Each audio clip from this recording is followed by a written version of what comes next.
கந்தன் பாதம் கனவிலும் காக்கும். சிவன்மலை முருகனுக்கு அரோகரா.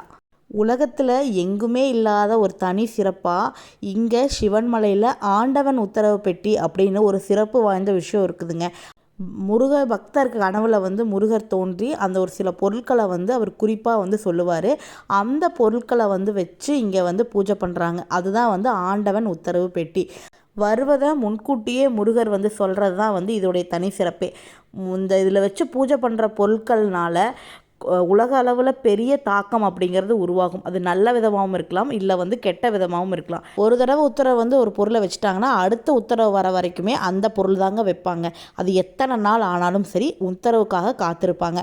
இப்போது மார்ச் மாதம் 10ஆம் தேதி நேற்று பார்த்திங்கன்னா ஆண்டவன் உத்தரவாக மஞ்சள் பிள்ளையார், அருகம்புல், எலுமிச்சம்பழம், வெத்தலைப்பாக்கு இது எல்லாம் தாங்க ஆண்டவன் உத்தரவில் வந்திருக்குது. நேற்றுலேருந்து இந்த பொருளை தான் வச்சுருக்குறாங்க.